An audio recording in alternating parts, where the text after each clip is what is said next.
Yo, good looks to dreadsock.com for sponsoring this episode of Real Notes. Anyone who has curly or locked hair like me knows how sacred a good hair wrap is. A do-rag, a wave cap, a scarf, a bandana, a bonnet, you name it. Dreadsock goes a step beyond the average with silk-based head wraps that offer full protection and frizz control for curls from 2A to 4C.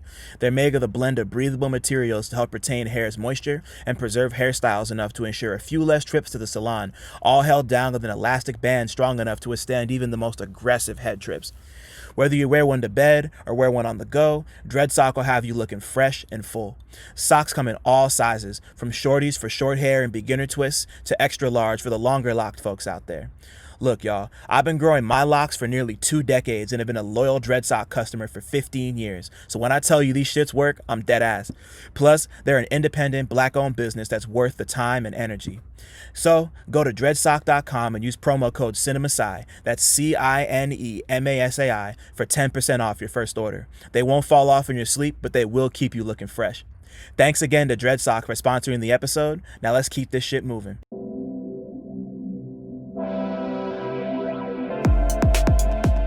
What's good, y'all? My name is Dylan Green, and this is Real Notes, a space dedicated to blurring the cultural and artistic lines between rap and film. I'm here to chop it up with everyone from rappers and producers to journalists and video directors about their relationship to movies and how, if at all, film inspires their craft. My guest this week is Queen's singer, rapper, and producer Kelly Moonstone. We spoke about anime like Mashle, Fullmetal Alchemist Brotherhood, and the Disastrous life of Saiki K, the Goosebumps books, relating to Dory's neurodivergence and Finding Dory, creating music as the Aphrodite, transitioning to Kelly Moonstone, working with Navy Blue and Lord Jah-Monte Ogbon, and the creative process behind her latest project, I Digress. Come fuck with us. Let's go, man. Oh, shit. Dylan, it's happening. It's really happening now. What? Just this. Just this? It's really happening, like, actively. Right. Like, you know, you're here now. Like, people know who you are. Like, your name is... Yeah. They're really perceiving me. This is crazy. Man, you've been on tour. You're fucking home for 2 days or 3 days or however long it is. Like, this is like... Yeah, nah, like the perception is happening right now. Like I'm going to Europe. They're gonna perceive me in Europe. you said you're gonna be in Paris for your birthday, right? No, London. London, my fault. Yeah. That's shit. What's cracking, everybody? It's been so long since a cold open like that has happened, but welcome back to Real Notes. Oh my God. It's a kind of sorta not ash yellow Friday afternoon in New York City. We're at Pirate Studios. Second one of these we're recording here. Shout out to Pirate. Mm-hmm. My name is Dylan Green, CineMasai. Got a lot of names. Do a lot of shit. Eating lunch, drinking Sunny D. With somebody else who has 2 names and does quite a few things. Does a lot of shit. Has been doing shit, and now it's really starting to ramp up. Rapper, singer, producer. Man, what else do you do, Kelly? I don't even. I rap, I sing, I produce, and what else do I do? Fuck. You watch a shitload of anime. Oh yeah, I watch a lot of anime. Yeah. Nah, I'm so mad I didn't just come with that right off top. But nah, like fucking anime watcher. Like yeah, Kelly does a lot. It's Kelly Moonstone. Like Kelly Moonstone's here. This episode's been a long time coming. Formerly known as the Aphrodite. I Digress is out now. Go stream it. Have fun. It's beautiful. It's like a really nice like spring transitioning to summer project. Kelly, thank you for being here. Like it means the world. Thank you for having me. I'm so excited. I've wanted to do this for a really long time. Oh yeah, nah.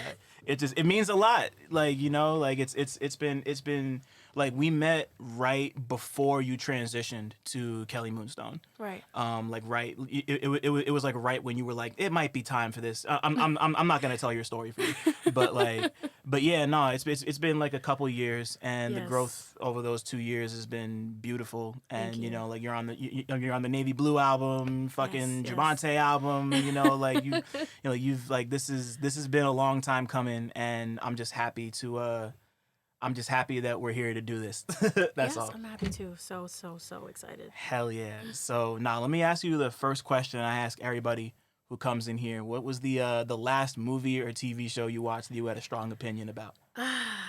The last thing I watched that I have a strong opinion about is the anime Mashle. That's what I was trying to say. So yeah, no, you put me on yesterday because I hadn't heard about it. And tell me what you told me about it. Like, how did you describe it to me? Because it's great. What did I say? It's like Harry Potter meets One Punch Man. There it is. Yep. And that's what I've been telling people for the past like 36 hours because like I think I might have like tweeted a GIF about it and somebody's like, "What is this?" And I was like, "It's Mashle," and I said exactly that. I was like, "Yeah." I was like, my homie was like, and it literally is Harry Potter. Like it's I'm not one of those millennials who loves Harry Potter like that. Never have been. Yeah. Like not from any conceivable point of time, but like the similarities are just so like like he's got like a headmaster like Dumbledore. There's like a potions professor like Snape. Yeah. Niggas are literally playing Quidditch. Like that kind of blew my when I saw the parallels, but then I saw them on brooms playing like Quidditch, and I was like, oh okay, they're not even trying to cover it anymore. Right. So like, when did you first hear about this? Because yeah. So I had seen, I don't know if I had seen a story or I had seen somebody tweet about it, or no, you know what it was? I think somebody had like reposted like a reel, or I seen something that looked like a reel. Maybe it was a TikTok. I don't know, but it was like screenshots and like little pieces of the show. And I was like, this looks interesting. And I guess it was on one of those like one to watch type, like when people like rate animes and they like put out like their favorite picks or whatever. So I was like, Yep. just looking at it, I was like, oh, this looks interesting based on these little 3 seconds. So I was like, okay, I'm gonna look it up. I'm gonna look for it when it comes out. And from the first episode, I was freaking hooked. Like, that show is so stupid. Like, I love the character. I love the main character. I think he's the type of like oblivious that I love in a main character. But like, he still has a really pure heart and he just wants to do well and he just wants to live in peace. And the action scenes are crazy, but then the little cute, like low quality comedy scenes are always also very funny. So it's like the perfect balance of both to me. And there's like a touch of like, is it fourth wallism? I'm not sure, but I think there's like little parts of it. They're kind of aware that they're in anime sometimes, but not. They don't do it too often. So right, yeah, no, it's definitely not like overbearingly meta. Right. Like it really is like a nice balance. I was only gonna watch 3 episodes last night, but then I was like, you know what? Let me actually watch 4, and my mic is not close enough to my face. But yeah, like I was watching. Like, like I watched an extra one because I was like, yeah, no, I'm actually like in on this. It's just fun. It's just fun to watch and like, like Mash's whole. He's just one of those. He really does remind me so much of Saitama from One Punch Man. He's just like he's so dry and so direct and so just like. Like the first gag in the show is that he can't remember how to like open his door, so he can't remember if it's like a push or pull. So he just like knocks the door off the hinges, and his dad's like, "Bro, what the fuck is wrong with you? Like, what are you doing?" And then he apologizes, and he's like, "Oh, he's such a sweet, kind boy. I'm so sorry. I feel bad." He's such a good boy, and he starts crying. Man, I don't know. It's pretty wholesome. It's just like. It's fun, It's not like overly serious. I don't really think I don't want to say that there's no such thing as being overly silly because you could definitely be overly silly. But like, I don't know. Like I just have fun with it. It's like real easy to run through. I'm probably gonna finish the rest tonight when I get home, to be honest. But what I like about it is that it's not an anime to be taken super seriously. It doesn't take itself too seriously, and I feel like that's a lot of something I've noticed while like watching a lot of different types of animes and kind of just being open to any genre is that a lot of people don't like shit like that. Like, there are a lot of anime purists. Like, there are people that only want to watch like the super well-known shonen, like with like lots of fighting and That's a fact. be like, oh, the character arc, oh, I'm so tough, I'm the toughest thing ever, get knocked down by a fucking bad guy, and then they have to go through a training arc, and they have to go 3,000 million jillion miles away and train with some super kung fu master god and send him back, and he's gonna whoop his ass. And I'm just like, okay, all right, cool, that's cool, but also I like slice of life shit. I like watching Miss Kobayashi's Dragon Maid because I think that shit is fucking amazing, and the writing is amazing, and I like watching that time I got reincarnated as a slime because I think it's nerdy and I think it's cool and interesting. Like, who cares if it's a fucking isekai? Like who cares? It's Right. good TV. Shit. Sorry, I just had a moment. No, you're good. That is why we're here. You know, I can't remember if it was you that I was talking to about. Was it you I was talking to Spy Family about before I started watching it? I can't remember. You seen? Yes. Okay, cause my partner Desiree, love you. We Des I think I might have told this story before, but Des we've been dating for a grip, and it took Desiree a while to get into anime, and it's because I would just try to like sneak things in every once in a while, and Right. Des found one of the videos you were talking about that like kind of breaks down like, oh, like this is the best like da da da da da anime, and like Des's whole thing is romance anime, so like Spy Family kind of like Mashle, it's just like a nice balance of like there's like action, there's romance, there's comedy. It doesn't take itself too seriously, but Right. it's serious enough. Like there's like Right. an interesting story that goes from episode to episode, but it's not overbearing or anything. And just like that's cool to me. Like I'm I'm the type of person who loves like Fullmetal Alchemist Brotherhood is my favorite anime of all time. It's like I saw that and that like. Yeah, it's an amazing one for sure. Like that and Akira, like those are the two things. Like that, Akira, and not Case Closed. I'm trying to think of like because there's like other not so serious ones that really like molded my perception of what that could be. But those two were like real important. Like real important, and like Dragon Ball Z. Let's just say that, like that's like every you come out the box knowing Dragon Ball Z at this point, Right. But like that's another show that's like really nicely balanced, especially like early on with like Baby Goku and every like pretty much everything like everything like up until the Buu saga is like super. Or actually no, that's not even true. Dragon Ball is just a cool example of that. Okay. But yeah, it's just like there's so many different possibilities to find with anime. Like of every like you're just gonna find like everyone's gonna find something they like in Right. anime. Like if you look hard enough. Yeah, I tell my friends all the time that there's literally something for everybody. Like, and that's the thing I love about anime is that like it's like so diverse. Like they're and it's so very like original and unique. Like the ideas that these people come up with, like the titles, people be making fun of the titles, but like think about that. That's such a hyper specific thing to write about, and you Yeah. had that in your mind to write about, and you fucking did it. And I want to say a solid 8.5 times out of 10, the show is great. Like, Right. there are some animes where I'm like, okay, this kind of sucks, but like, there's so many good ones. Right. Yeah, like I don't, like I don't always go out of my way to watch romance stuff, but or like at least not when it comes to anime. Like I like a good romantic comedy and stuff like that. But Desiree and I started watching one called Tomo-chan is a Girl that we just found on Crunchyroll one day. I think I've seen that title. It's real cool. It's just it's about this like tomboyish girl named Tomo, and she has a best friend named Jun, and the two of them are in this like they're both in high school, and like they're both obviously in love with each other, but the only people who don't know it are them. It's one of those, it's like slice of life, like she has two best friends, one of whom's also in love with her. It's one of those, like nice. Like it's slice of life. It's like silly, goofy. It has like just the right amount of serious to not be like.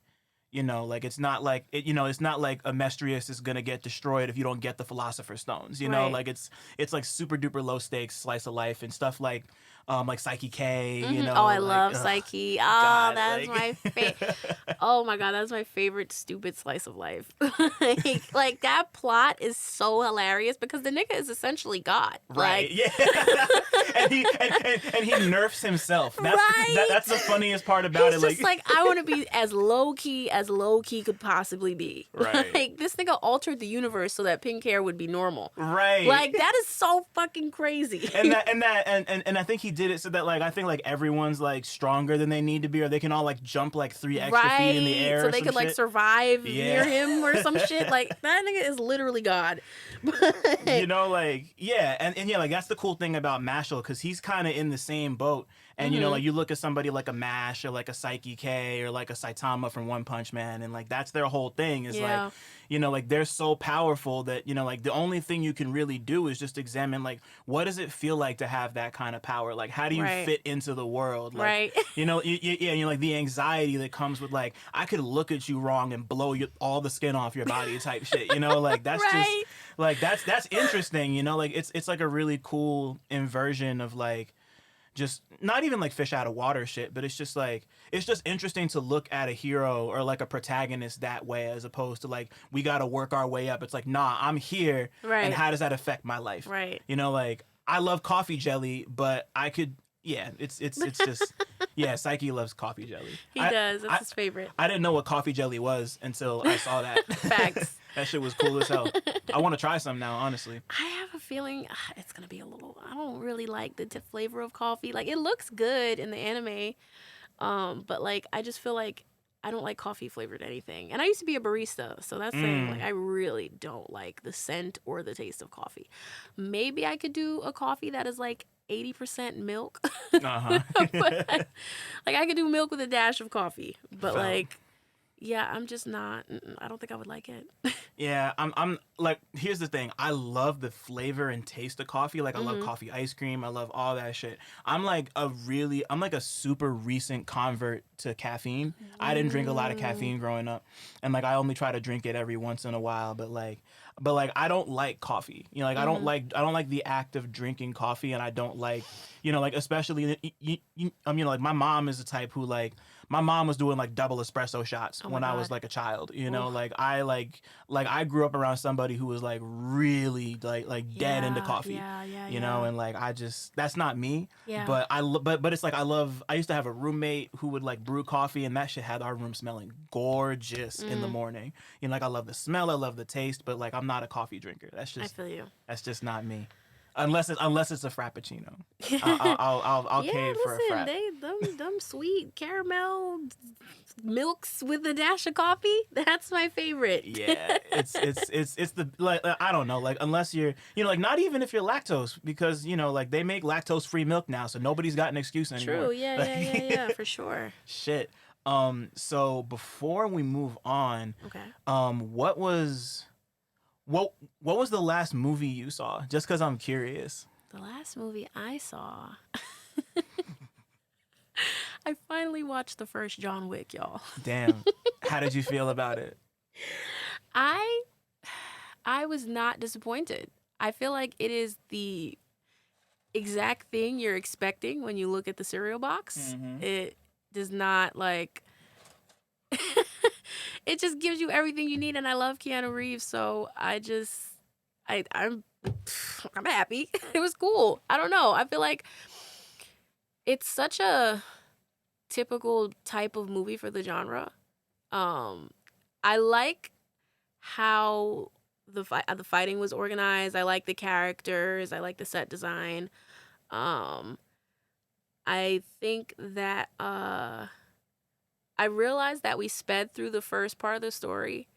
Like I would have liked, I mean, most people don't really care, but I would have liked to see a little bit more of like flashbacks involving the female actress. I feel like we kind of just like, it's like, okay, it's this guy, he's retired, wife recently died, and then I don't know, I feel like we could have did like a couple, like maybe 1 or 2 more flashbacks with some actual dialogue, you know? Yeah, that would have been nice. Because I feel like it's just like, yeah, I know he loved her, but like the way he's going nuts for this dog and her, like I wanted to see the real connection between them. Like, but I know that he loved her. It's obvious, but it's just like, I mean, but maybe that's like the femme in me wanting a little teeny bit more romance. No,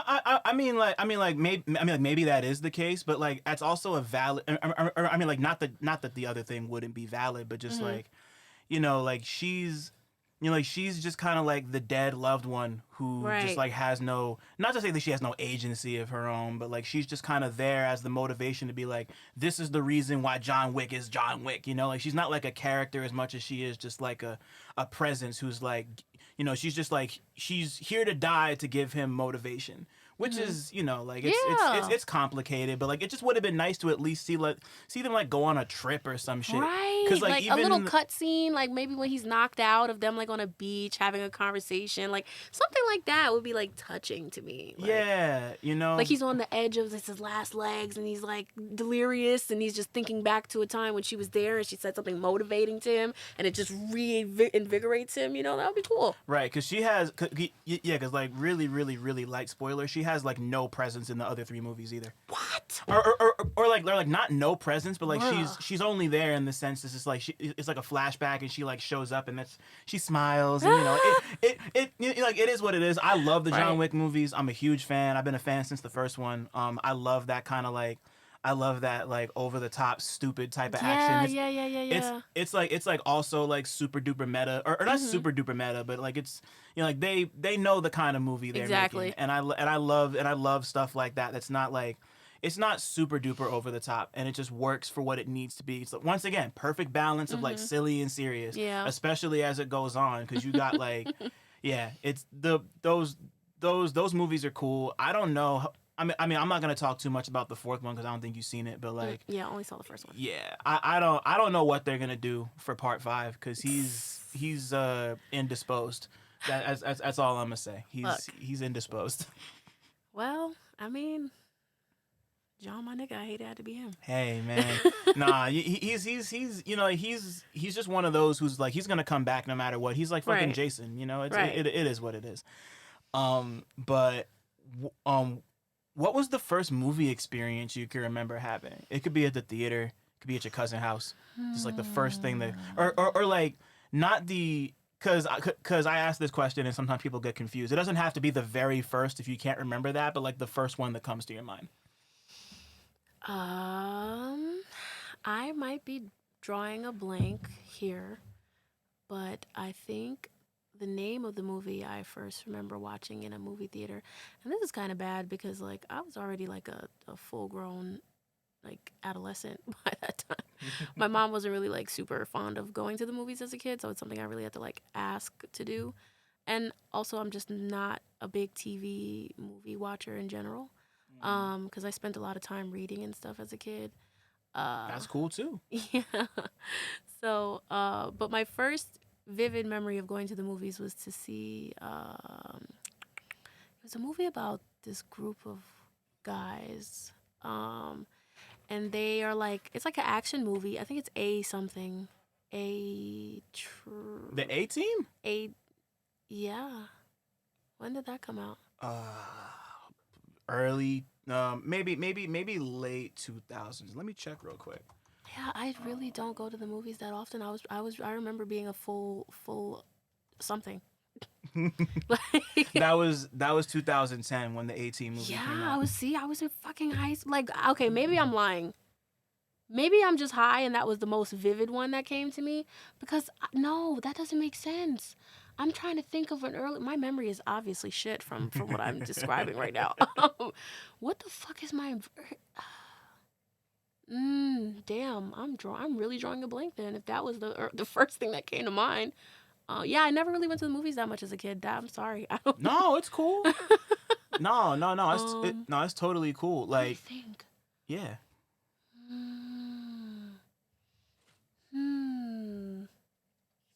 Like the whatchamacallit music should be playing in the back of my head right now. The Jeopardy music.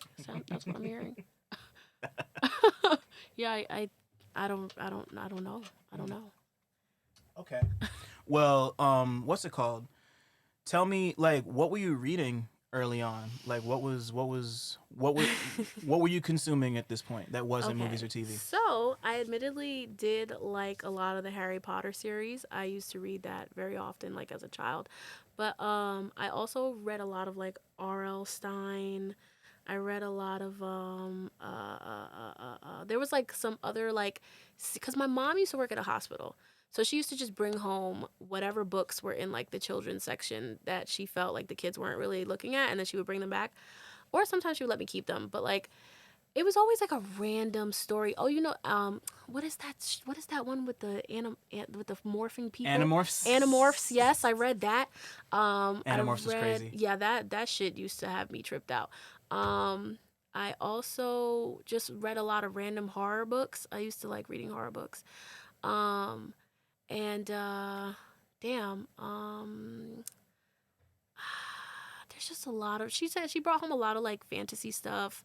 Oh, there were also those books that were like kind of like poetry, and they're really thick and stank. Crank. The series of all that. I used to read that a lot, and that was like a lot of realism and like real life like shit that teens were going through and shit. So that was always interesting for me. Any type of book like that also I used to read. I just used to read a lot of shit. I don't even, my memory once again is horrible, so I really don't remember titles. I didn't remember a lot of the anime titles that I watched until I really sat down and made a spreadsheet of it. Like I would be answering the question the same way if I'd never made a spreadsheet of all the anime I've watched. I'd be like, yeah, I don't fucking know. Right. Meanwhile, I've seen so many, but yeah, that was the type of stuff I used to read. Damn. So what was your favorite Goosebumps book? Because you said R.L. Stein, and like, shout out to fucking Goosebumps. They raised all of us. I don't know a single person in our age group who didn't read Goosebumps at one point in their life. Like, yeah, facts. Damn, my favorite Goosebumps book. Damn, they had so many freaking titles, but I really used to love the Choose Your Own Path ones. Those are the best. Those were my fave. I love jumping back and forth in those fucking books. That's like a vivid memory. It's like, and I always just like hold my fingers in between the books and like choose both, like look at both endings. like who's gonna really check me on cheating? It's a fucking book. Right. So. Yeah, it was always that. I don't remember what it was called, but there's a specific one of those. It's like you're stuck in like a haunted toy shop. And like, I think I remember that. I don't remember what it was called, but like there's just like, it's like, oh, you go down one aisle and there's this like doll that wants to kill you, and you can go down another one and there's like a whole bunch of like soft stuffed animals. Like you go down there and like, oh, the stuffed animals are all evil and they all killed you. Go back to page 26 type shit, you know, like, and like, and you're like, that doll was, and like the killer doll was always a part of the thing. There's like, excuse me, there's like one ending I remember where it's like you somehow make it out and become like or like the doll kills you, makes it out and becomes like a celebrity on TV or something. And then it's like, yeah, the doll took over the world. Go back to page 45. You know, like crying. Those shits were always. I love choose your own adventure shit like that. And like, you know, like of course, you know, like the classics like like anything with Slappy in it. The dummy. That fucking dummy. Oh my god, I loved and hated him. And there was like a superhero one too, where like this evil superhero like invaded a theme park and was like going after these two.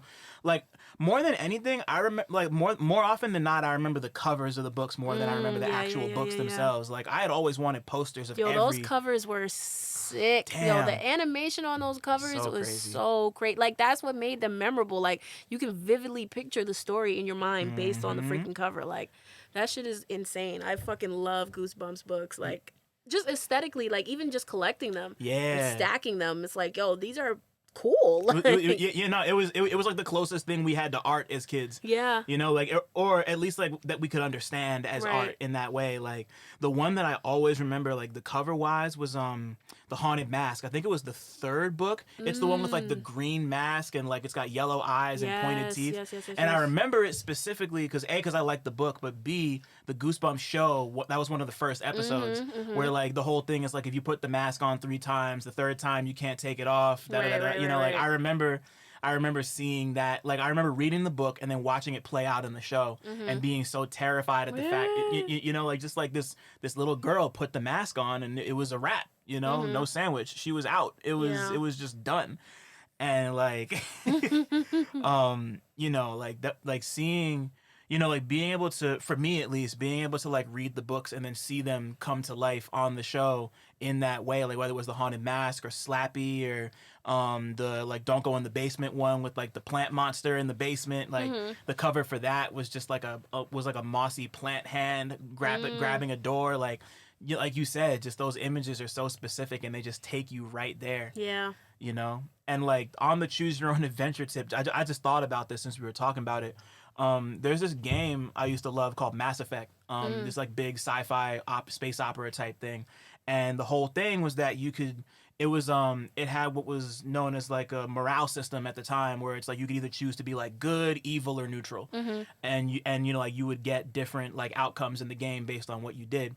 And it was basically like a game version of a choose your own adventure book. And I remember thinking that like, I was like, if they ever made a Mass Effect movie, like somebody should do something where it's like you go see a movie and depending on the ending you want, they would have the movie playing in like 3 different theaters. So it's like you get to a certain part, like you want to see this, go to theater number 2, or like go to theater That number. would be chaos. It'd be wild. Like there's no infrastructure in place to make that type of shit pop off for real. But like it would just be like, it was just like a dumb idea I had as like a teen young adult, you know.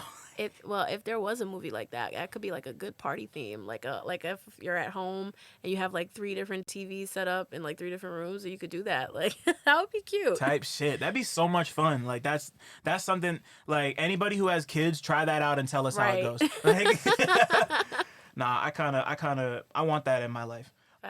So as you get older and you start to have more experiences and you start going to the movies a tiny bit more often, like was there ever a movie that kind of like stopped you in your tracks and really hit you as something more than just like 90 minutes of entertainment, like this, you know, like a movie with a capital M, where it's like I'm watching like a film, you know, like not even in like an artful sense, but just something that like really touched you? Something that really... Okay, I'm thinking of the answer, but I also want you to kind of repeat the question a little bit. Yeah, I know that's kind of complicated. So like, just like a movie that just really connected with you on some like life shit. Okay,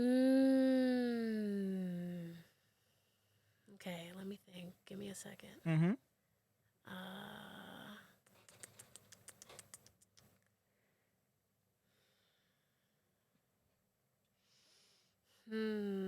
A movie that really, really, really, really connected with me.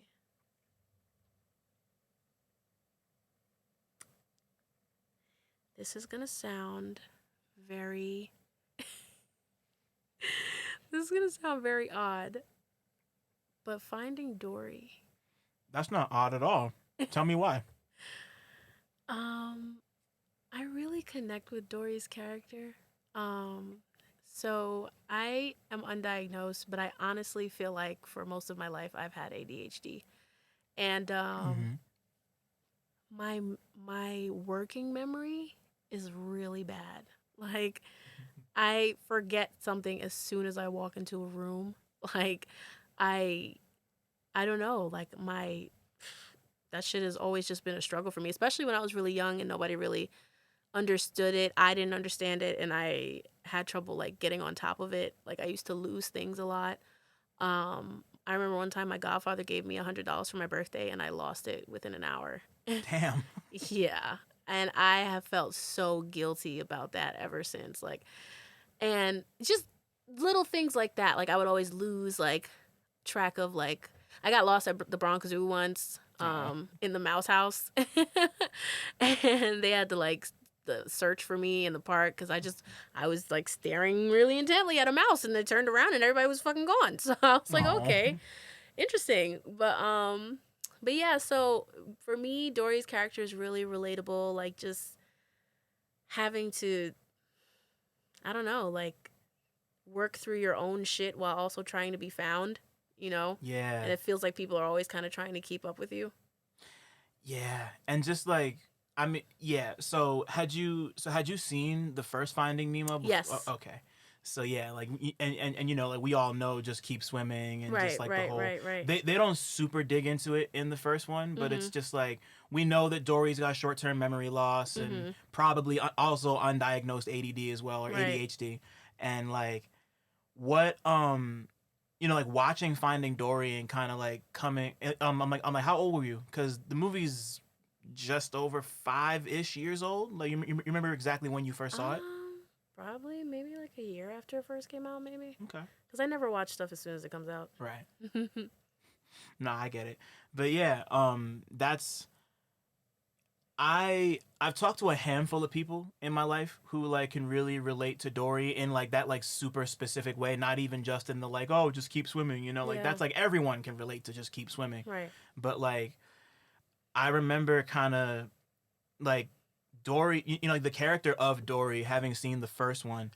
I mean, like we were like 10, 11, 12 when the first one came out, or however old we were, and like I had never seen someone with either a diagnosed or undiagnosed mental disorder like portrayed that way in a movie before. Yeah. And you know, like I thought, you know, like I didn't know what that meant really, but as I got older, I realized like, oh man, like they were like really onto something with that. Like it was, you know, like it was done with a lot of thought and care, and you could tell they didn't just do it just to like, you know, it's not like Rain Man, you know, where like you ever see Rain Man before?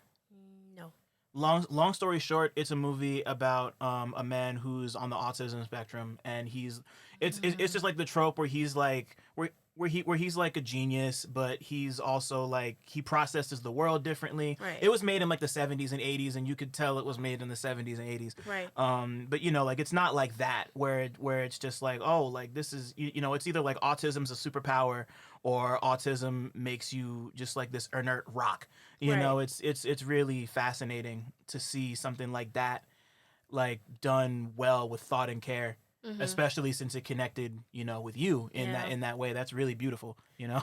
Yeah, it's something I had to like really search and look into.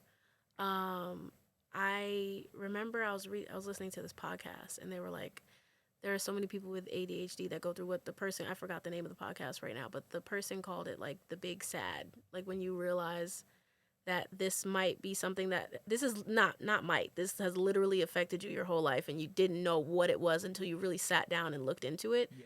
And I remember the first time I realized that I could really possibly have ADHD. Like I was so broken because I'm like, yo, if it was this all along, it was so fixable. Like, not to say that it was going to be perfect, but like as a child, I really needed that, you know? Like, yeah. Especially like with the like, and I feel like ADHD is something that has been so like I feel like people sometimes like to just subscribe themselves mental disorders or like, and I'm not saying anybody's not valid for that, but like, I feel like there's a lot of like, oh, well, everybody has ADHD, you know? Yeah. And it's like, no, they don't. No. no, they don't. Like, just because you forgot your sunglasses at the beach one time does not mean you have ADHD. Like it is something that like, and like people also have been like talking about like gifted kid burnout. Yep. I was that child. Like I was in gifted programs like up until middle school. I even went to like a gifted middle school in Brooklyn. It was Philippa Schuyler. I went there for a few months, and it was like I had to do like an IQ test and stuff to get in, and that's another thing. Like I never really felt like my mom. Not to blame her or anything, because she just wanted the best for me, but it, like everybody was always kind of like, "Oh, you're so smart, you're like, you know, just telling you that and you think everything is easy from a young age, and you try to tackle something new, and it's like, whoa, I'm bad at this. Like, what the fuck is going on? So yeah, it was like having to adjust to that, and like also just being disinterested in the work, or like that, like. On my report cards, you always get like, she's super chatty. She's such a great student, but she talks a lot and she's distracted and she doesn't do her homework. And like, I feel like if somebody, you know, really sat there and like evaluated me, I would have been able to like, cause I had a lot of I struggled a lot. And And it affects it's outside of just like your ability to do work or remember things. Like it also affects your personality. Yeah. It affects your moods. Like it makes you extreme. Like you feel emotions at such a more intense way than everybody. Like and you process it faster than them too. So like you could be like on the fucking like I could be breaking down about like being late for work and missing the bus, and like I'll like bawl. Like I'll have a day like it's not even like missing the like something bad will really happen to me, and I'll be on the phone with my like one of my friends. They'll tell you, and I will be fucking bawling in the middle of the street like, oh my god, I can't believe this is happening. And then 2 minutes later, I'm like cracking an asshole joke or something. Right, I'm just like, oh, are you good? Like, like my emotions happen so quickly, and like that's also been a thing for me because like especially in like even with romance, you hyper fixate on a person. You're like, oh, you're new, you're exciting, I like you. You talk back to me, you're interesting. What's the word I'm looking for? I'm drawing a blank, but like yeah, you just pique my interest. You're like you're the new thing, you know. And then like it doesn't go the way you want it to go, or things fizzle out, or things happen in a way you don't want it to, and then like you're obsessing over it. Like you can't get it out of your head. Like it's like fuck, why did it like over and over and over and over, and it's like woo, it gets really intense, you know. But that's things that people don't really speak about because everybody thinks that ADHD is like, oh, I forgot my wallet, right? Or you know, like OCD, like yes, you know, even more specifically on top of that, just like you know, like I can. I feel like I've also told this story maybe once or twice on here, but like I was placed on the autism spectrum when I was like a really young kid. I didn't say my first words until I was 4. Oh wow. And obviously I'm here talking now, but like you know, I was never formally diagnosed like from that time on, but like I'm sure I exist somewhere on the spectrum. I've kind of I came to grips with that, you know, like as I got older and realized what that meant when my parents would tell me like, yeah, the doctor said you were never going to talk. And I was like, oh wow. You know, so like you know, like I get that, you know, I can't really put it into words, but you know, I definitely process the world and process emotions and process a lot of different things differently than, you know, the average person might. Yeah. And you know, like obviously that's different from, you know, like being or not being autistic is different than being or not being or having or not having ADHD or OCD. It's obviously all different. But, you know, like I say all that to say like we didn't have the mostly we didn't have the language for that back then. Right. People just had no idea how to approach it, and, you know, like things were okay back then that aren't okay or weren't okay, period, but are especially not okay now. And we've kind of gathered the language and gathered the empathy to really like meet people halfway. And seeing a character, you know, to bring it back to Finding Dory, like seeing a character like Dory, you know, like she's not like a, you know, like even in Finding Dory, she's not like a, you know, like she's not like a sob story, you know, like you know, like you learn more about her past and more about her parents in the movie, but like in both the Finding movies, she's like, you know, it's not like you're ever supposed to feel sorry for her, at least not in like a exploitative way. She's just like she's like a genuine character who's got like a genuine issue that she deals with in her own way. Yeah. Like thinking back on it, like you know it's not like she just realizes she has it and you have to watch her figure it out. Right. Like you meet her and she's already figured it out. Right. And she's just living. Right. You know, and like that's even more further emphasized in the second one. It's just like, you know, like as a kid, you know, like you don't realize how important that stuff is to you until you know, it hits you in the face and you're thinking like, oh, like this is who I am. You know, like I can imagine you felt seen by that shit. You know, like that shit's like that's what makes movies such an important thing to me, because like when you feel seen in a thing like that, it's like that's beautiful. Like it's hard to put that feeling into words of just like being noticed and being acknowledged for who you are. Yeah. Whatever that might be, you know, like that could mean 60,000 things, but you know, it's also fun to watch her fuck with sharks. You know, like those. Yeah. No, we got real heavy there for a second, but yeah, I'm happy to hear that. You know. Thank you. I love that movie.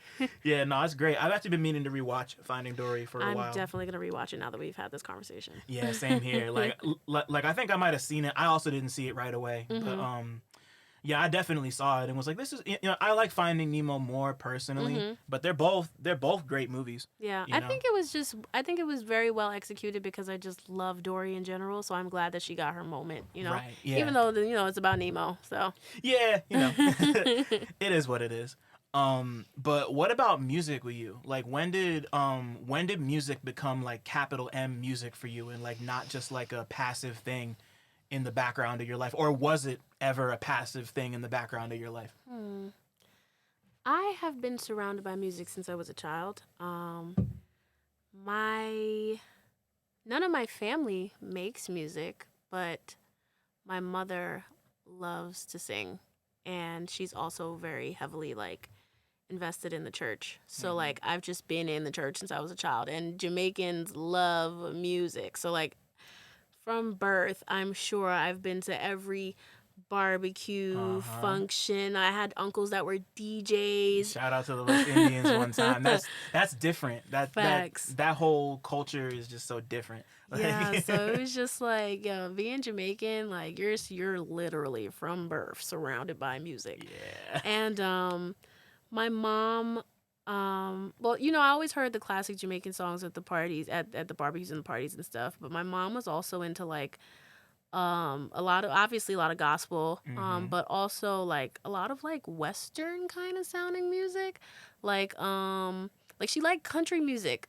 She liked country music a lot. She also liked like she does this thing where like she collects, like, I guess I don't know if people do it as often, but like people used to give away like soundtrack CDs from their wedding. I've heard of that, but it's never happened. Yeah, to me. it's been, I don't know if that's like that's also a West Indian thing, but she always used to have a CD of like the songs that people played at their wedding. I don't know how she got them because I never really went to weddings with her and stuff, but like she would always come back with something. So it would always be like Maxwell or like just all the love songs from back in the day, like. And yeah, I used to listen to those on loop, like, and because it was my mom who was never really big into technology, or like all the CDs would be blank, so it wouldn't be like something with the artist name, and I wasn't even really big on looking up artists and stuff at the time either, so I would never know who actually did the song until I got older. Right. So it was like there was like a Otis Redding song that I used to, Pain in My Heart. Yeah. I used to love listening to that song, and I know all the words, but like I did not know who Otis Redding was for a long time. Like, right. but that didn't matter because you knew the song, right. and the song just hit. hit. I feel like that's how I absorbed so much of my music in my childhood. Like my sister would be playing stuff, and I wouldn't know who it was until I like snuck into her room and like looked through the CD case to see what she was listening to, or like go in her CD changer and see the albums. I think that's definitely how I first heard Erykah Badu. Definitely how I first heard Jill Scott. Like she had the physicals, Alicia Keys, just mad shit. Like back when it was cool, because I think that's one thing I'm really grateful for, because of the type of person that my mom was, is growing up with like an older sister. Yeah. Because like she was my pop culture reference at the time. Your older sister or your mom? My older sister. Got it. Okay. Like anything that was new and exciting and on MTV and shit, she was there. Right. Like, and that was that balance, back to that was balance her. again. Like Y2K is literally her era. Like that was her whole aesthetic. And she's like, honestly, like she's one of the coolest people I know. Like just the type of person she was growing up and how she developed her own sense of style, even like through dealing with like the person that my mom was at that time, because we grew up in a really strict household, so it was like no piercings, my ears aren't pierced. I couldn't, people might have listened to the first part of the interview and were like, what the fuck you mean you couldn't go to the movies? My mom was not into movies. We, a lot of the time, because we were Pentecostal Christian, so like also that like the women don't wear pants normally, that's so it's like a lot of like. And back then, like, my mom softened up, I think, after she had me. But, like, back then, when my mom was, like, in her prime, it's a scary woman. So, it was just, like, yeah. So, just finding herself through all of that, I really respect her for it. And I think my sister is one of the most best dressed, like, most greatest sense of style people that I know to this day. Like, I don't think there's a lot of people topping her in my personal opinion. So, oh man, that's so good. Yeah, no, that like like that connection to like for anybody with siblings. Like I have a younger and an older sister. But I lived with my younger sister, and my older sister is 20 years older than me, so she was already living her own life. Shout out to Aisha, I love you. Just like that connection between like older and younger sibling, like like me and my younger sister Joe, also love you Joe. Like we put each other on to so many different things. Like I caught as much game from my sister as they caught from me. Like thinking back on it, and we still kind of keep each other up and put each other on onto all sorts of different things. And like that's like, once again, it's just one of those things you don't really like look at until you're like looking, like hindsight's 2020 and all that. Like whether it's music or pop culture, or just like like that bond is so special. Yeah, it's really, really special. Yeah, definitely glad. Like, I met my brother in my adulthood, but we're also really close. But it like, me and my sister have our differences, and there are a lot of things that I wish were different about our relationship. But at the same time, I think like capturing her like approach to womanhood was very like crucial for me developing my own sense of style as I got older. Right, I'm sure. So, shout out to my sister. Hell PG. Yeah. Nah, that's beautiful, man. Like, so like around this time, as you're starting to get older and starting to just like really take stock of like the stuff that's influencing you and building your own style, was there ever a period of time? Well, I mean, like you like gradually start watching more movies, I assume. Like, I don't know if it's like a ton, but or like movies, TV, like visual medium, whatever. Was there ever a period of time where you like consciously or unconsciously, or I mean, I guess consciously because that's how you know about it, but like linked film and music, or like images and music as things together that complement one another? Did that ever happen in like a? Did that ever happen? Be talking too much. No, that's a good question. It makes me think. I like your questions. They're thought provoking. It's not me like regurgitating information that people ask me. That's what we're here for. Yeah. So the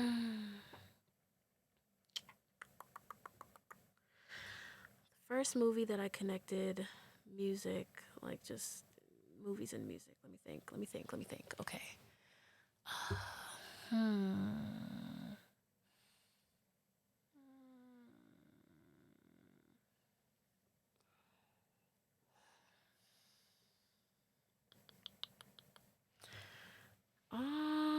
Fuck. I'm trying to think for real. Your questions make me think. That's what we're here for. Nah.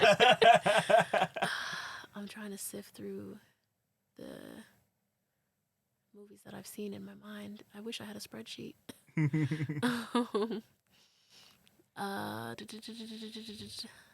If it's too much, you could even think about like the most recent one. Okay, so a recent movie I really enjoyed the soundtrack for and connected it to real life. Damn. I want to say this is going to okay, if it's most recent then it's going to have to be Guardians of the Galaxy. Hey. 2. Oh, 2, okay. Yes. Cuz that's the one that I remember vividly seeing cuz I watched it on shrooms. Yeah, oh right. Okay. Yeah, no, you were telling me about that before. Yes.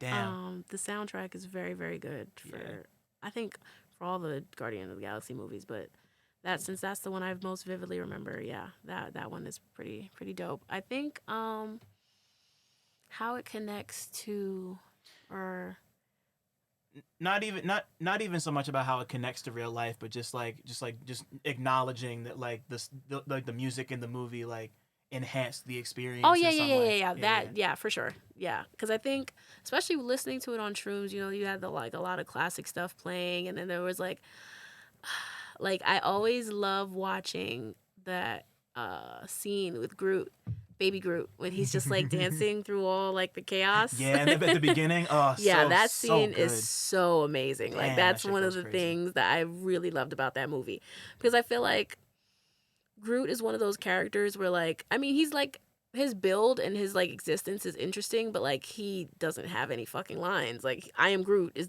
literally the only thing he says. And yes, it could be perfectly timed, but we just don't get to see too much. Like not that we don't get to see too much of him, but like, you know, we don't really. Do we really know what he means all the time? No. So it's like nice to get like a glimpse of him just like being more personified and not being like this huge like daunting creature. Yeah. You know? Yeah, so no, like you know, because he's like a child at this point. Yeah, and watching him go through his like childhood to adolescence is so adorable. Like I love that so much. And that little scene of him just being a little baby and just dancing around. Oh God, it's so cute. Yeah. I love it. No, and that was if I remember correctly, I think that was they were dancing to Mr. Blue, which I love that fucking song. Yeah. That shit goes so crazy for no reason. And like, and, you know, like of course in the first movie he's in the pot dancing to Jackson 5, and you know, like I think like him and Star-Lord, like music means a lot to the two of them. Right. You can just like tell, because like the first time we see Star-Lord, he's singing "Come and Get Your Love" while he's about to go steal the fucking orb. You know, like yeah, like they really paid attention to how the music like not even just enhanced the experience of the movie, but how it experiences like our understanding of the characters and how they process the world. You know, like Star-Lord, like he was jettisoned off of Earth in the 80s, and all he has is that one cassette tape that his mom gave him, Right. you know, with all the classics on it. And like that just like, you know, like that's a really great example of like how music, and you know, like that's a big part of the reason why that soundtrack moved the way it did, because they managed to sell it to people in a way that was like, this matters to them. And you know, like it just like kind of, I mean, like obviously the music is all like classic and it's like stuff that people loved already, but it just put it in a new interesting context, and it put like kids on, you know, like this, you know, like this is like, that's how shit like that lives and thrives. And like it's just cool to see that happen through a movie like that, especially a movie like, you know, like Guardians 2 could be kind of heavy sometimes. You know, like that's the, you know, like that's him at Star-Lord meeting his dad and like Ego and all that shit. It was way heavier than the first one, at least. But yeah, good shit. Yeah. Yeah, no, these are fun to do live. Yeah. This is only the second one of these I've done live, so you know, there's like a lot more like we're like really bouncing off each other right now. Not to say that I haven't been before. Right. No, for sure. It's just a different experience being in person, you know. Right. Always. So when did you first start making music? Like when was that a thing that you knew you wanted to do? Yeah. When did music become more than just a hobby or like a thing you did?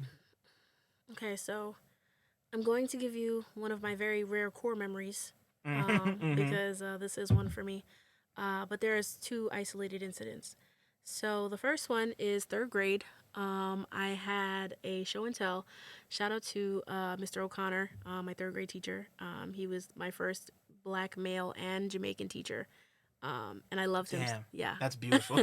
I love that man so much. I don't know where he is now. I know he probably has like a couple grown kids because he had a baby around the time we left. But yeah, he was probably my all-time favorite teacher.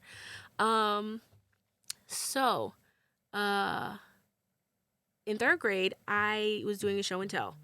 And I had wrote a poem because I used to write. I used to love writing poetry. Also, when I was a kid, I used to like submit them online to those little like poetry like publishing websites. So I probably have a few random poems out there. But yeah. So I wrote a poem and I got up and I just impulsively decided to sing the poem instead of reading it. And it was so funny because at the end of it, it was like kind of like a little silence, and I was like, is everyone okay? And everybody was kind of looking at me like, yo, you can, even the teacher, he was like, you can sing. And I was like, okay, cool, awesome, good to know, nice. So yeah, so that was the first time I became cognizant of the fact that I could sing. And then my first time in the studio the first time in the studio was in like a home studio in Queens, because that's where I was born and raised. So I I I was at my friend's studio. Shout out to Adina, Redhead Zena. If you hear this, shout out to you because it's really you. Like, you are the reason for real. Come on. So she's the first person to ever really bring me to a studio. I think the guy's name was like Design, I believe. Just Design? Yeah, I think it was like DZYN, Design. So if you're hearing this, shout out to you too, because that was the engineer. It was his studio, and she took me there, and I was like 16 maybe. I started recording like Frank Ocean covers. Like I did a Thinking About You cover. Mm-hmm. I did like a couple more like random Erykah Badu-esque songs. Like I would write like a song, and then I would like put an Erykah Badu like hook or something, or like a bridge or something that I really like from one of her songs. I would put it at the end of my song and like remix it. No, not remix it, but like just cover it real quick. Right. So like I would do stuff like that, and I just enjoyed it. Like that was my first time. Those were my first couple of times really trying to write songs. After I started doing the Frank Ocean covers and stuff. But then after that, when I was 18, 19 maybe, I put out my first ever EP, like as the Aphrodite, and that was called All That Glitters. Okay. So that was my first time doing like a full length project, and like it was like it was when I really like established that I was an artist. So like I had left a relationship that was like just not very like good for me mentally, and I also like had just like cut off all my hair because my hair used to be permed. Right. And I had it permed for like 2 years in high school because I was natural most of my childhood, most of my adolescence. And then I really begged my mom for a perm, and it thinned out my hair. It grew, but it also thinned it out really bad. So I ended up wanting to go back to natural because I felt like I was losing my length because I was trimming it, and I was just not in love with the texture anymore. And I just didn't like getting perms because I would get like scalp stuff, like scars and stuff. Yeah, that shit is real. Yeah. I mean, I don't judge any woman that gets perms because, the perm girls be looking amazing, especially when they maintain it and take care of it, and it looks nice and thick and full.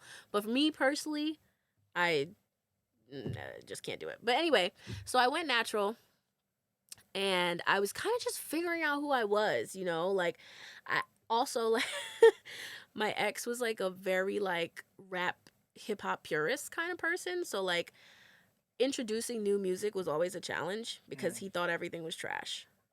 Like, I used to really love Joey Badass at the time, and, like, he hated Joey Badass. I don't know really? why. Yes! I don't know why. I think it was just, he just hated him. I feel like, I don't know, maybe he kind of resented him a little bit because he was, like, around our age, or maybe he was probably a little older than him. I was his age. And I guess he just felt like he's, the young nigga doing what, getting recognized for doing whatever. And I guess he felt like he probably rapped better than him or whatever. So it might have been internal now that I think about it. I never thought about it that way. But like, he just really didn't like, he said his bars were like forced. And like, it just a bunch of complaints. And I'm just like, yo, bro, I'm just enjoying the music. Like, yeah. I like the way this nigga rap, and it's like, you're just insecure. Like, straight up. 1999 is still incredible. Oh yeah, it's a honestly, fucking classic. Yo, that is a fucking classic. Yeah. Like, undisputable classic. Yeah. But yeah, Illuminati and Waves like really took me through some tough times. So shout out to y'all for that, honestly. Facts. Oh my god. I also even liked, like, he did like a, I don't know if it was like a mixtape or whatever called Rejects, like the stuff that didn't make it to the album. Yeah. I vaguely remember that. Yeah, there's this one song that I fucking love on there called, I think it's Catharsis. Yeah. Vigorous, the illest, realest services. I'm sick like syphilis. Got a certificate for killing shit, and any innocent who witnesses the fucking incident. Got a team of militants, punchlines, crunch ligaments. Like, come on. Like, now. That's like, you telling me that was ass? You're crazy. Yeah, you're crazy. Real, you're a hater. Nah. You're not even crazy. You're just a hater. Right. Yeah, nah. Just get over yourself, son. Honestly. No, dead ass. I'm like, yo, this nigga is ill. Like, what are you talking about? So it was really hard to, like, get along with him about certain stuff like that. But so when I finally left him, I felt like I was able to, like, really just dive into stuff that really appeased me, because we used to spend so much time together. So it was really all that he wanted to listen to. And listen, no disrespect to Aesop Rock, but that was the only thing that nigga wanted to listen to all the time. And then he would want to, like, break down the lyrics to me. He was like, oh, this is like a quintuple entendre because of this. And I'm just like, yo, I don't care. Like, yeah. fuck. Shit used to piss me off. Nah, I get it. Oh man, I really hope I'm not like that because I feel like I might be. But you, at least you do it in a fun way, like you don't do it in a matter of fact, I know better than you, asshole kind of way, like. I try. No, that shit is real. That shit is real. Sorry. No, you're good. No, don't apologize. That's funny as hell. But yeah, so after I broke up with him, I ended up like just diving into making my own shit. I recorded a lot of stuff, and All That Glitters kind of came about, and it was just like a encapsulation of like the time that I was in and the stuff that I felt like I was going through. It was a very personal project. I feel like all of my projects are deeply personal because I write based on where I'm at right now, you know? So everything is kind of like a little reflection of that. Not everything is always super pertinent to my life in that moment. Like sometimes I just write a song because I think it'll be a cool thing to write about, you know? But like, or like I want to like, I just felt like writing a love song. So this is the song I'm writing. It doesn't necessarily mean that I'm going through that at that exact moment, but a lot of the songs feel like diary entries to me sometimes. So yeah, you know, that makes sense, especially considering that like your first big full length was literally called The Afro Diaries. Yes. You know, like like from 2018, and you know, like I was re-listening to that and obviously running I Digress back a couple times, and like like there isn't, like writing style wise, there's really not, like, I don't want to say there's not much of a difference there, but like you sound like as confident and like you had you found your voice, like this isn't like a, like comparing the Afro Diaries to like I Digress, like you found you had it, like, and this is just kind of, we'll get to this aspect of it later, but it's just kind of like a reintroduction on your own terms, right? But like, I guess before we move on to that kind of that little middle section, like what, like listening back and thinking back on your older shit, like what do you feel like there's a big difference between the Aphrodite and Kelly Moonstone? Absolutely. I'm sure. Like, I don't even know why I asked it like that. Like, that wasn't gonna be the answer. But like... That girl is dead. R.I.P. I just feel like I have grown so much. Like the person I was when I became the Aphrodite is not the person sitting right across from me right now. Like I have changed pretty dramatically. Like I feel like I don't resonate with who that was anymore because like I feel like I know who I am now and I just want to enhance that person. Before I was kind of just finding myself, Right. I didn't have my own identity. I came from a very sheltered house. I came from kind of just like being at the whim of the person I was like in love with. I kind of just went with whatever felt the easiest, and having to like do the soul searching and the growing up and the maturing and the supporting yourself and it's changed me, like I want to be better for my own sake. And I don't want to, like, I don't judge anybody that like blames things on their past. But I also say that nothing is going to change unless you physically get the fuck up and change it. Yeah, because shit don't change unless you wash your ass. Bro, that shit is so facts. That shit is so fucking true because it's just like, yeah, I had all these things happen to me. And yeah, I have so much unresolved trauma. And yeah, there's so much things I need to work through. And yeah, I'm depressed. And yeah, I'm sad. And yeah, I'm down. And yeah, I don't feel like going outside. But guess what?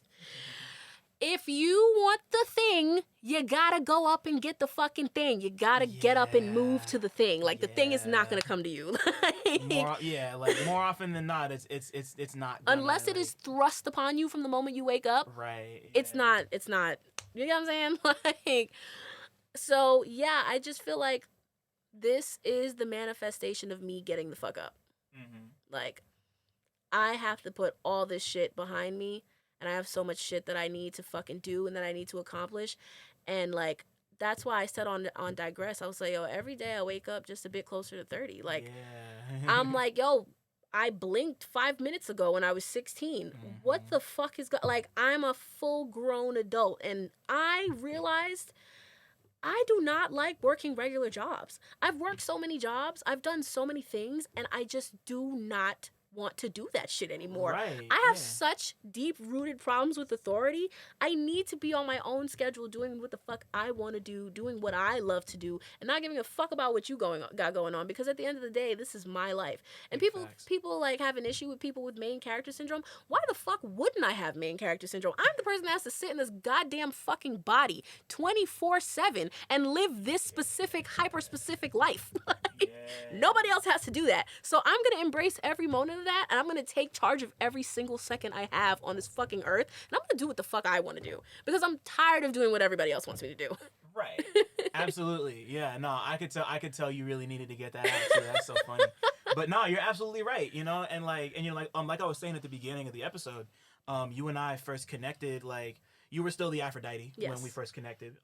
But like it wasn't too long after that when I think you might have hit me and were like, I think I'm gonna change my name. Yeah. And you didn't know what it was yet. Yeah. And, you know, like, you were just still kind of like, I'm still gonna release music. I'm trying to like do this big thing. And wait, even before that, I don't want to dwell on it too long, but like, you know, like you've been making music within this community of, you know, just like other people throughout all of this. You know, like there was a period of time where like CMG was, you know, like Central Music Cinematic Music Group. Mm-hmm. Damn, I'm on the movie podcast fucking that name up. Like Cinematic Music Group was knocking at your door. You know, like you've been working with a bunch of people like who are all coming up now.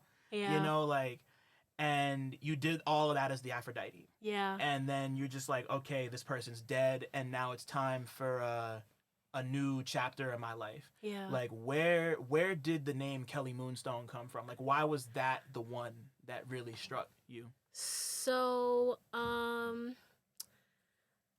I realized that for one fucking thing, I needed to simplify myself. Because I feel like the Aphrodite, as much as it was special to me and as much as I love the stylization and just everything about that name at the time and what it meant for me, I hated having to spell it for people.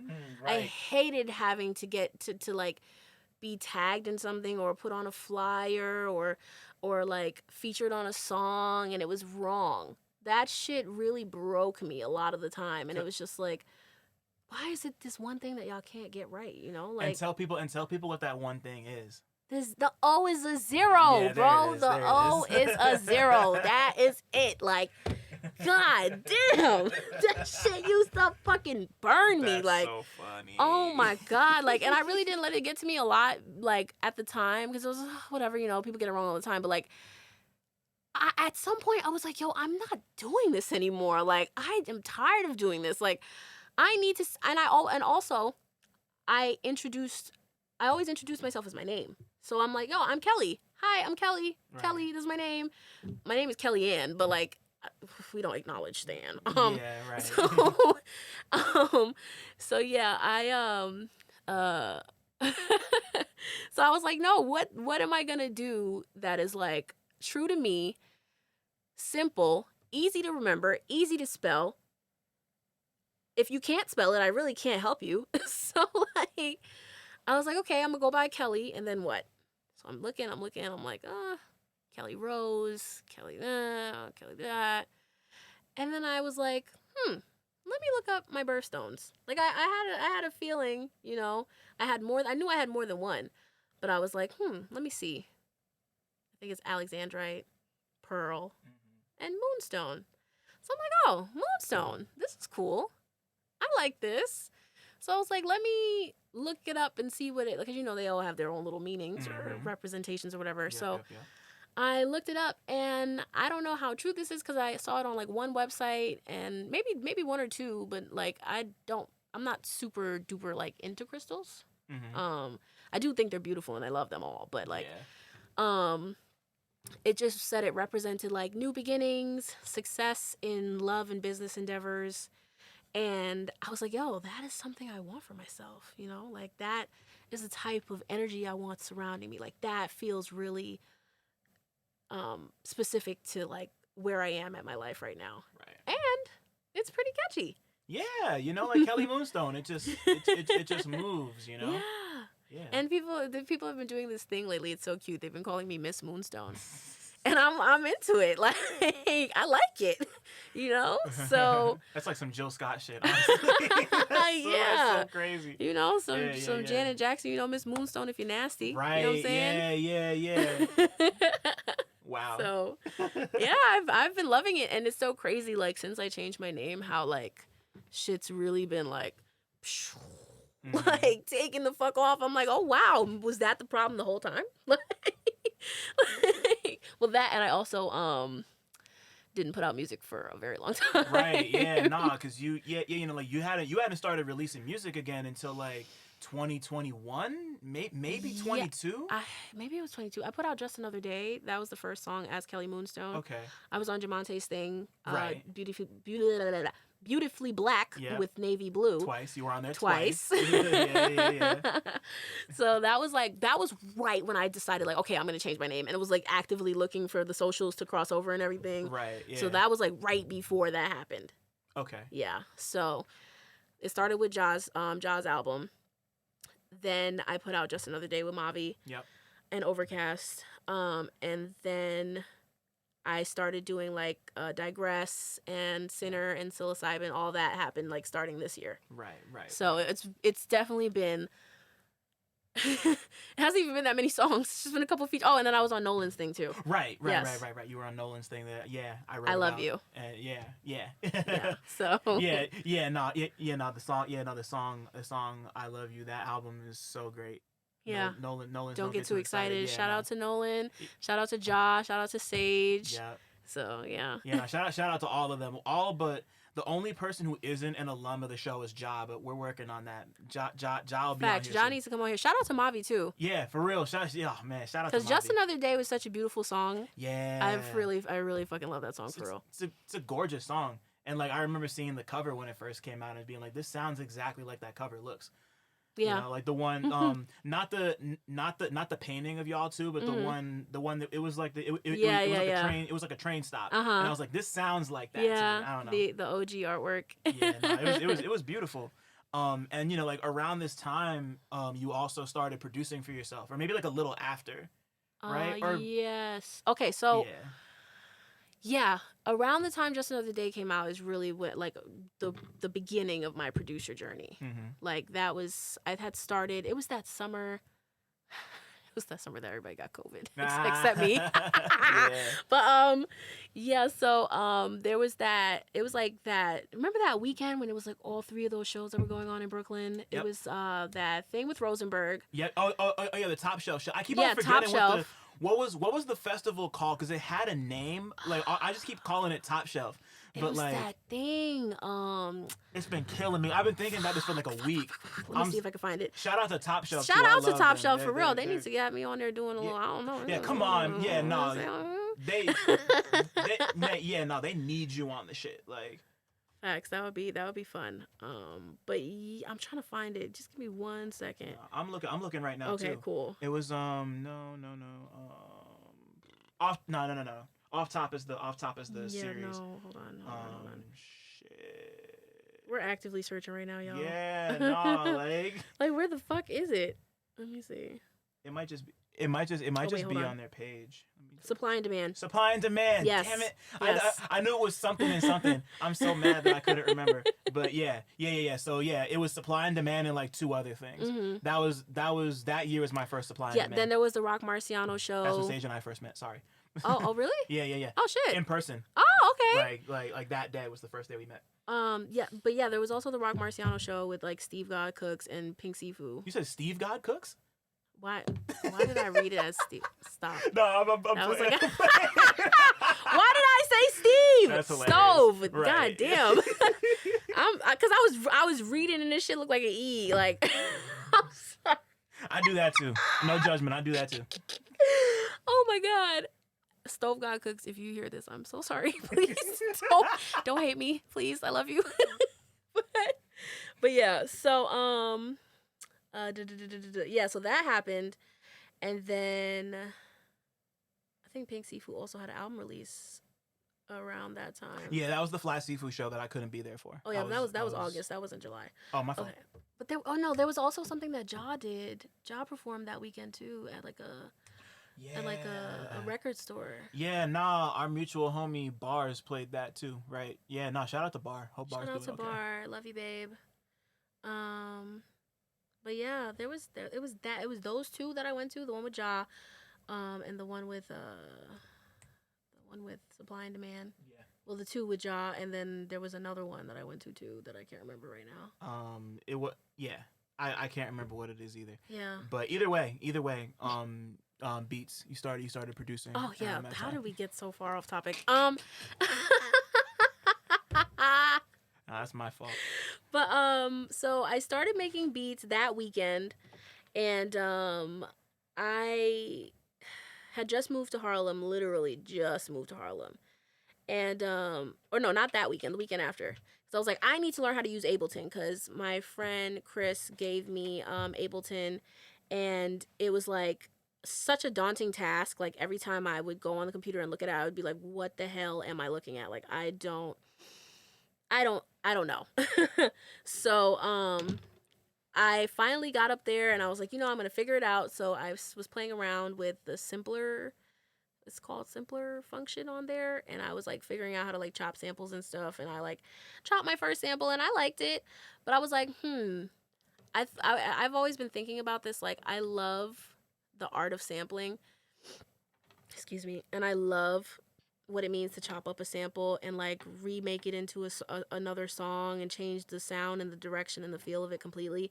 I respect that art craft so much, but I also was just like, I want to use like individual like instruments and things that like have unique, like, not to say sampling doesn't have unique sounds, but like just like finding certain sounds that like are more suited to me, I guess. Right. Yeah. And versus like taking in a whole entire song and trying to remake it, I could just like put together a bunch of little things that sound cool to me. And I think that's what I started doing. I started finding like just like sound libraries with like downloadable sounds that I enjoyed using, and I just would build little things. Sometimes it would be like random drums or like random flutes, strings, Rhodes. I really love Rhodes pianos, and like I would find little piano loops, and I would just build a beat around the piano loop. And I just kept doing it, and I got a little better at it day by day. And I think putting together, like just orchestrating, putting together sounds, hearing things that sound good together is like a skill in itself. Yep. So like, truly. I've just been trying to improve upon that skill lately, and I've made some stuff that I'm pretty like proud of. So, what was the last thing you made that you were like super proud of? The beat for Unforgettable Love. Ooh. Yeah. That's nice. That's nice. That's nice. Yeah, building that from scratch was really fun. Like finding all those sounds, putting them together was really dope. Yeah, and just like I wanted to make a song that kind of felt a little bossa. Mm-hmm. But still had my own individuality to it. Right. Like I do want to record covers of like the super like classic stuff. Like I love Brazilian funk. Mm-hmm. I love anything that feels bossa nova-y. I love like, because it makes me think of like the beach and somewhere warm and sunny like shit, you're dancing with your lover with like a freaking drink in your hand. I also love lovers rock. Like that's like my favorite segment of like Jamaican music. Mm-hmm. Like just those love ballads that make you feel like you should be somewhere in the tropics. Like, right. Does the sorry to interrupt you. Does the girl from Ipanema count in that? Yes. Okay. Yes. Yeah. Because the woman who sang that song just passed away a couple days. Astrid Gilberto. Yeah. Rest in peace, legend. Yes. That song is beautiful. I was just thinking about that when you said it. Yeah. That song is beautiful. I really love that song. I've performed it live a couple times. Yeah, you did at the Brain Orchestra show. Yes.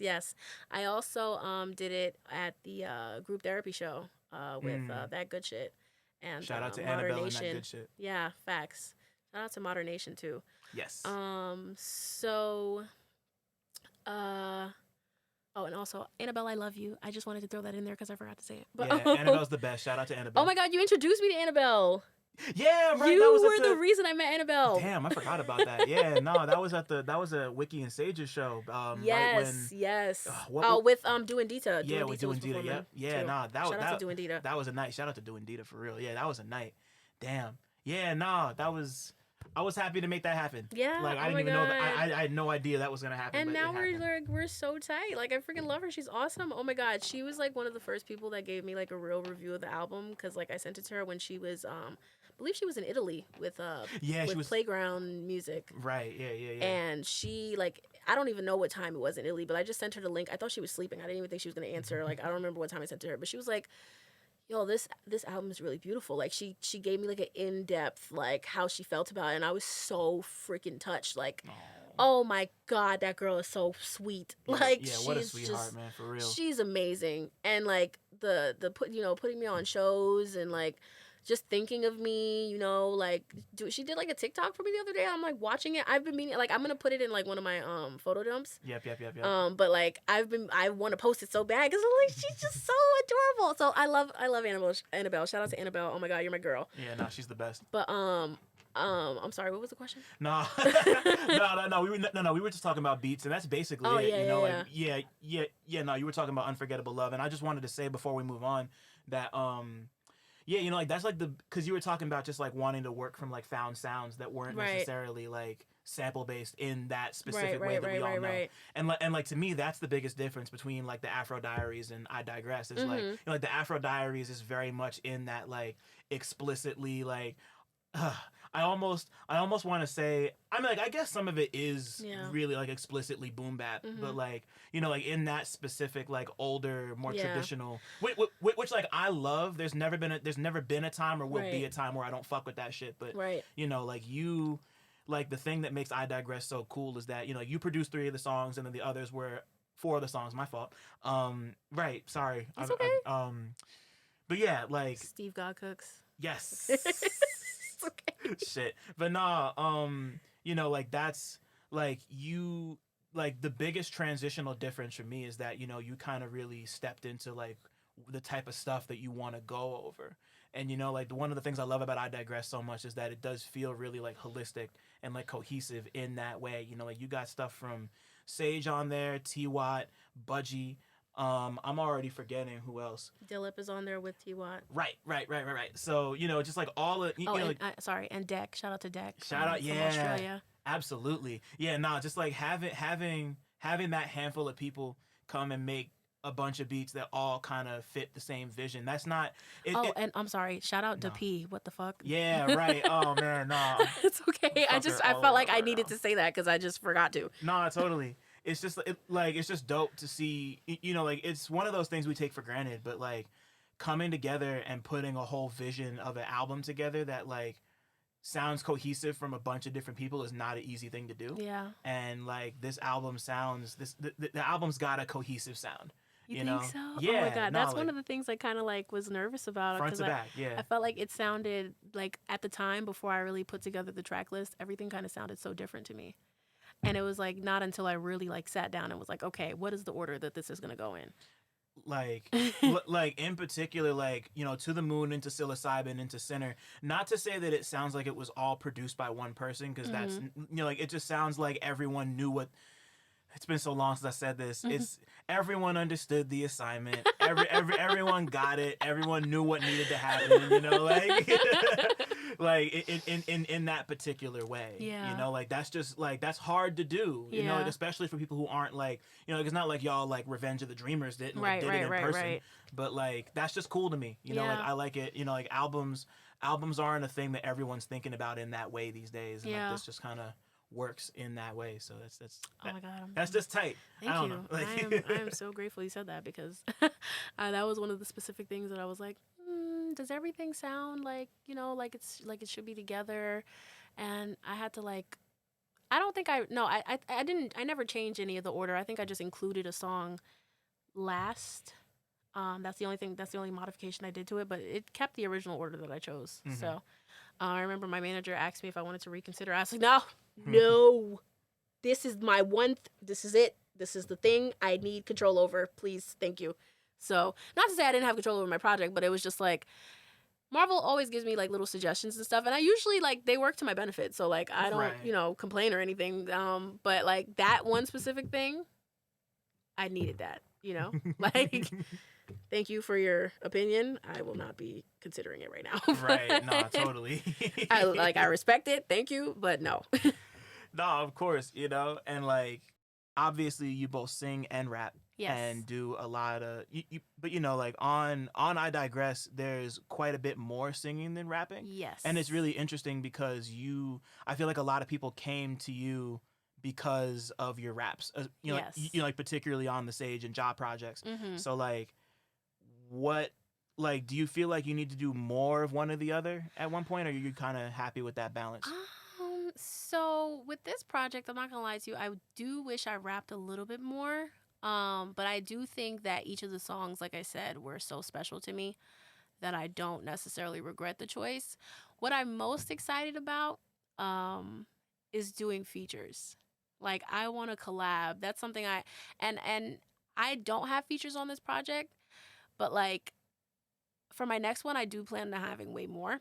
But like I really want to hop on nigga songs. Like that's what I'm most excited about. Like I'm trying to let me get on your track. Let me bless your track. Like cuz I know what I'm capable of, and I know that like you're not going to be disappointed. Like this shit's going to be fire, my nigga. Just trust me. Like you know what I'm saying? So yeah, I think that maybe like I would probably do like a EP of raps. Just to start. Like something short and sweet, but like stuff that really like you want to replay it, Yeah. And then eventually, but for now, for sure, I want to do more features. This is the call to all the rappers, all my rapper friends. Get me on your tracks, nigga. Let me rap. But yeah, I love rapping. I think that it's been such a fun side of myself to discover. Because I've always, like I said, I wrote a lot of poems. But like to really like write some bars and like get on a track and be like, yeah, nigga, I did that. I said that. Like that was fucking hard, wasn't it? Like establishing myself as a rapper has been really dope, and I want to keep doing that. I want to like I don't want to just get on like my friend's songs. I want to get on songs because like niggas that's really up right now was like, wait, hold on, she's fire. Like I'm trying to get her on a song because I know she about to do some shit, like some shit I never really, like an angle you never even took before, like a sound you wasn't really expecting. You know what I'm saying? Like you got your props from Alchemist. Like I saw that happen. So like yeah, like yes, that happened. What the heck? Shout out to Alk. I love you. Please, if you ever hear this in your life, I am available for whatever you got going on. Okay, son. And shout out to Larry June because I met him with Larry June at the same time. Yeah, so. always shout out to Larry June. Give me before we peace. Give me 3 people. I always hate asking this question, but like if you could collab with 3 people who aren't like the homies, like who would those people be? Or maybe not 3, but maybe like 2. Or however many you feel comfortable with. I could give you 3 maybe. Okay, cool. Fonte. Yes. Another alum. Shout out to Tay, man. Fonte.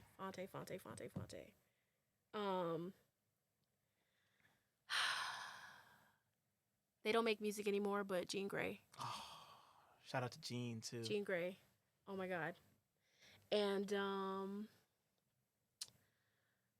my last person. Shawnee Bin Laden. Okay. Like, nah. I love Shawnee, but it would be fun. But damn. Let me think.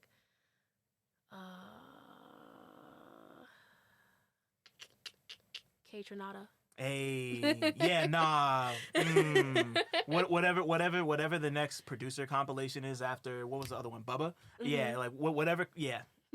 Yeah, nah, make that happen. K-Tra's one of my favorites too. Shout out to K-Tra. K-Tra's a legend. But damn. yeah. Fuck yeah. And you're like, just considering just like considering that you said earlier, like all your music is like very personal and very not even just personal, but like intimate. You know, like there's like a lot of like intimacy to your music, and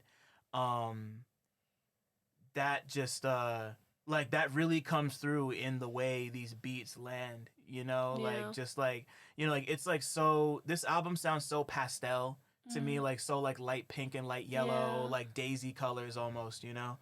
Like, and that's and you're like on top of that, like this is a debut project in a lot of different ways. Like I mean, like not only is this, you know, like it's your reintroduction not just as Kelly Moonstone, but just like as an artist, period, and obviously like your first project as Kelly Moonstone. So it's like that trifecta in there. You know, like this is like you've entered this whole new phase. You've I mean like you did your features with Jah and Mavi and Overcast, and you know like you were on Sage's album. You know, like Windows to the Soul, like just like you know like just like that's a good one. Really really really gorgeous track. That album is great. You know, like once again, you know, alum of the show, shout out to Sage. Shout out to Sage, love you. So you know, just like this whole, you know, like this is like a this is like your I'm here moment, you know, like you know, you know, like you're on tour with them right now, you're about to play New York tomorrow, so like before we get to that, like last specifically music question, like you know, I guess it's kind of like a reflection of or it's kind of like an extension of what I asked before, but like what does I Digress say about you as not just an artist but as a person that none of your Aphrodite stuff did? Like what about this is like this is, if somebody were to listen to this and take one thing away about Kelly Moonstone, what would that be?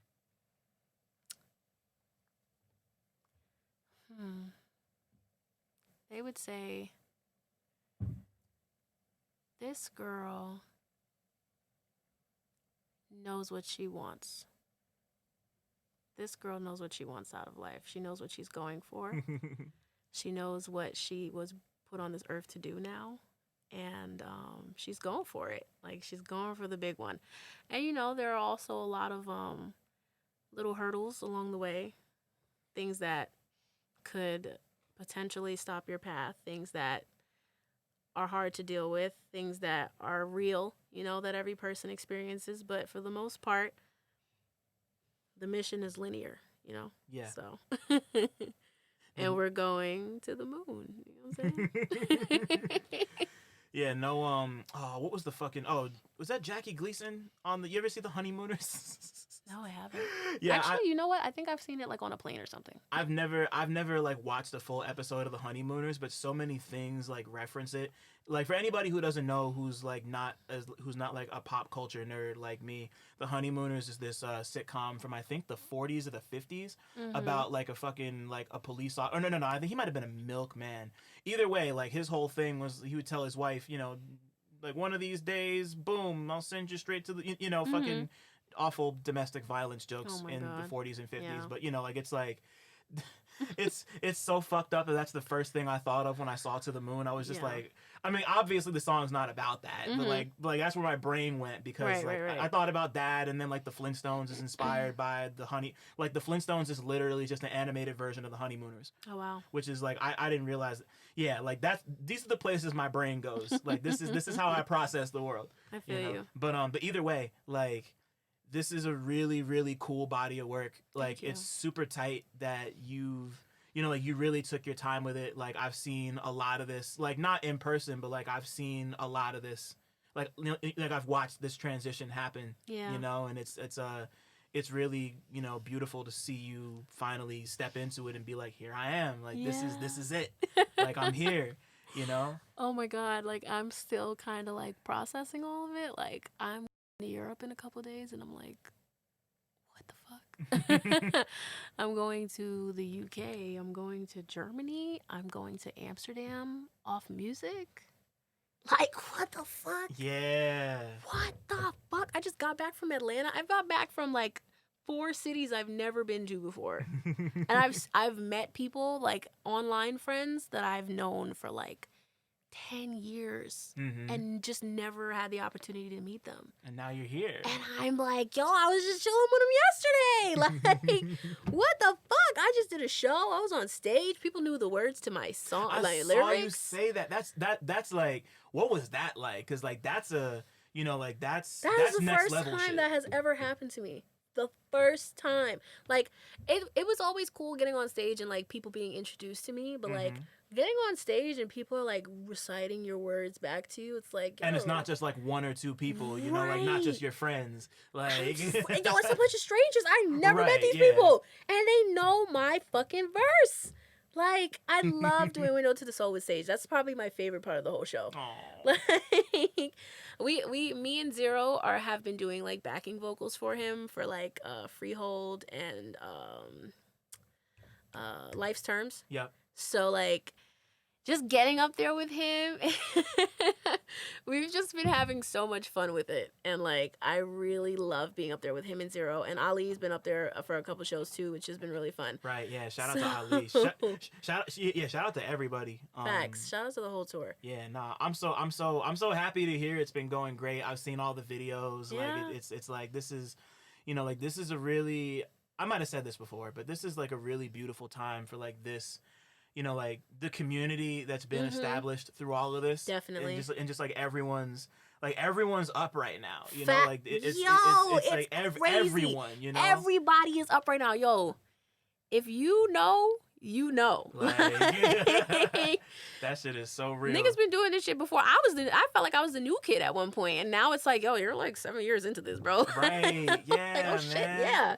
You're right. You know, and you know, like, even just being on the sidelines and kind of like talking to everybody, like I've been doing over the course of the last 2 years, just like these people who like either reached out to me or like we knew mutual people or like just us just stumbling into each other on Twitter, you know, just like, it's really, I mean, like, I'm just happy to be here, like, talking to y'all about this and that people trust me enough to like come and like fuck with me on any sort of level.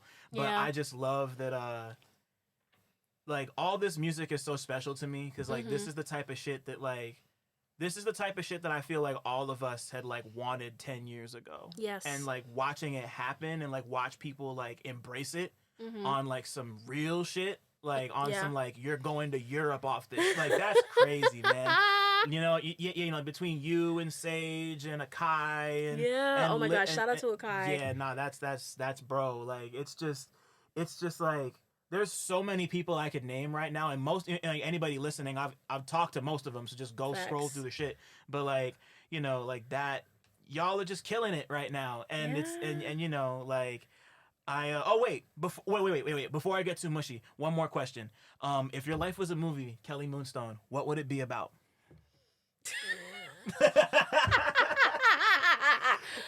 Oh my god. Well, my movie, for one thing, that fucking biopic would be insane. Let me tell you something. I always tell people this. This is something I always say to people.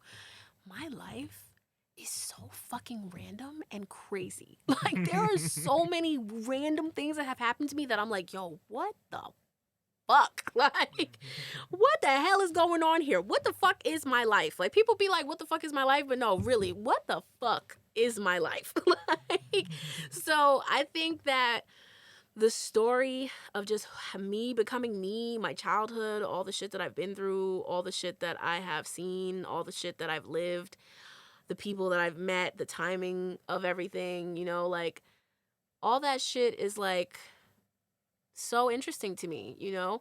Like, my life has a lot of highs and a lot of lows, and the lows are some real crazy motherfuckers, you know? And I used to be, like, and I'm not saying I'm not still, like, you know, healing, but, like, I really used to be a super, like, emotional wreck, you know, like, because of all the shit that I've went through. And, like, I don't want to get too deep into it because it's still, you know, something I'm working through, but it's just, like, to know that I've come so far is insane, you know? To learn that to know that I've, like, stayed myself, stayed alive, stayed sane through all of that, you know, like, and to be where I am now, it's like, yes, sometimes I sit in my room and I'm, like, contemplating, sometimes even when I'm, like, on shrooms and stuff, I'm like, yo, is this really this really happening? Like, is this something that I really deserve? You know, like, and I really have to sit with myself and be like, yo, this is it. Like, this is your time. You go for it. You do this thing that you've been dreaming of your whole life, and don't let what anybody has to say about you. None of that shit fucking matters, because once again, they don't live in this skin. So it's the story of a girl that lives in her own skin. Okay. And I don't let anybody take me off course. Not even people that are like, you know, super impertinent and important in my life. Like, I'm my own person. Right. And I will always be my own person. So what part of your anime arc are you in? The training arc just ended. Cool. Okay. Okay.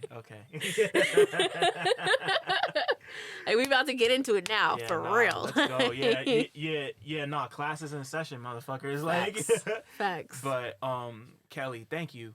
Like, I don't know. Thank you. Nah, like this is like, you know, I was back to sentimental mushy bullshit. But nah, like it's been like, you know, like we've only known each other for like a year and a half or 2 years or whatever, but like it's been beautiful to watch you come into yourself again, and just like, you know, you're at this point now where people like know who you are. Yeah. And, you know, like you've just been killing it. I don't even know what else to say. Like, the album's great. Like the tour is gonna keep going. Like, I'm just, I don't know. Like, you know, it's like, as your friend, I'm proud of you. Thank you. That's all I got. Thank you. Oh my God, I'm so glad that we were able to do this. I'm so glad that I feel like